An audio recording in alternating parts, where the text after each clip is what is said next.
Hello mga mare, for today's video, hindi ko nga alam kung bakit ang dami kong niluluto, nakbaka.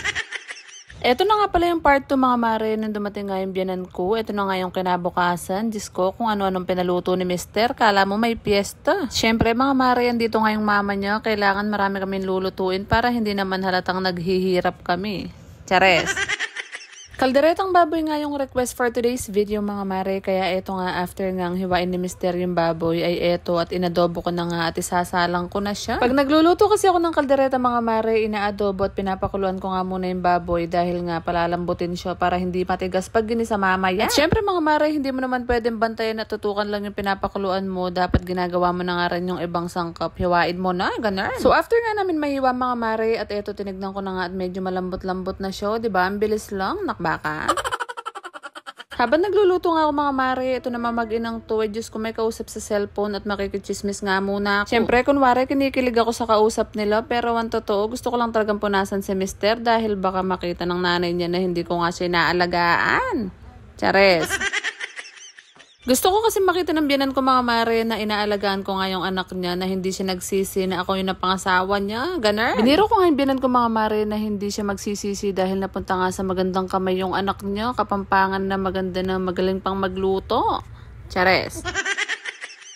So yun nga mga mare, bago pa magkabulahan, mabalik nga tayo dito sa niluluto ko. Nagisa lang ako ng konting bawang at sibuyas dyan mga mare, at konting tomato paste nga lang yung nilagay ko para hindi masyadong makulay red. Tsaka ako na rin nilagay yung pinakuluan ko nga ang baboy kanina. Ginisa-gisa ko nga lang ng konting mga mare at sinama ko na nga rin yung pinagkuluan niya para nga mas malasya sa mamaya. Sinama ko na nga rin yung patatas at carrots na pinirito ko kanina mga mare, at hayaan nyo nga lang siyang kumulo at matuyo nga hanggang sa sumarap siya. Ganun. At nang makaluto na nga ako mga mare, ito na nga sabi ko sa biyanan ko ay maghain na nga kami para nga makakain na ng sabay-sabay. Kasama nga pala siyang dalawang apo mga mare, kaya eto at naparami-rami nga kami dito sa bahay, kaya marami rin naman yung niluto ko para magkasya nga for today's video. At dahil maliit nga lang yung lamesa mga mare, pinauna ko na nga sila kasama nga tong bunso ko, at after nga nilang kumain ay kami naman ni Mister tsaka ni kuya ko yung kakain. Galing pa talaga yung mama niya sa Mindoro mga mare, kaya nga tuwang-tuwa nga ako dahil kahit malayo ay dinadayo nga kami. Alam na alam mo talaga mga mare, kapag hindi ka nga nagdadamot sa tao ay binabalik-balikan ka nga at gusto ka nga nilang makita kahit malayo ka, ipupuntahan ka nga nila. Ganun. Sana all na lang dinadayo.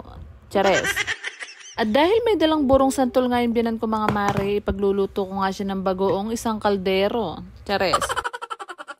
Pag kasi pumapasyal dito sa Pampanga si biyanan mga mare, lagi ko nga siya pinaglulutuan ng isang kalderong bagoong para nga maidala niya sa Mindoro. Ganun. Sobrang alat nga kasi ng bagoong doon mga mare, parang may asin, pero yung bagoong nga dito ay mas masarap kaysa doon. Kaya nagpapalakas ako sa biyanan ko mga mare, nilutuan ko agad siya ng isang kaldero para umabot ng isang buwan doon at mabigyan din yung mga kapitbahay niya. Chares! Nung maluto na nga yung bagoong mga mare, pinalamig nga lang namin, at eto si Mister, Diyos ko, ano kaya yung lulutuin niya? Nagpabili sa akin ng bagoong alamang, kala ko anong gagawin niya? Magigisa raw siya ng ito, ano ba tong niluluto niya? Hindi ko alam kung ano to. Eto yata yung dalang burong santol ng biyanan ko mga mare, kaya nga sabi ko sa Mister ko ay ikaw na yung magluto dahil hindi ko alam kung anong gagawin dyan. Nuko mula umaga, tanghali, hanggang ngayon nagluluto pa rin kami. Diyos ko, hindi matapos-tapos. Chares! Diyos ko, dinenane pa talagang gata, kagastarola na talaga nilalaki ngayon eh. So yun na nga mga mare, after nga niyang buhusan ng gata ay pinakuluan nga lang niya hanggang matuyo, at ito na nga yung kinalabasan ng niluto niya, nakbaka. Magkita-kita na nga lang tayo mga mare sa susunod na vlog. Maraming salamat sa panonood. Diyos ko, may overuse ko yata ngayon eh, nakbaka. Chares!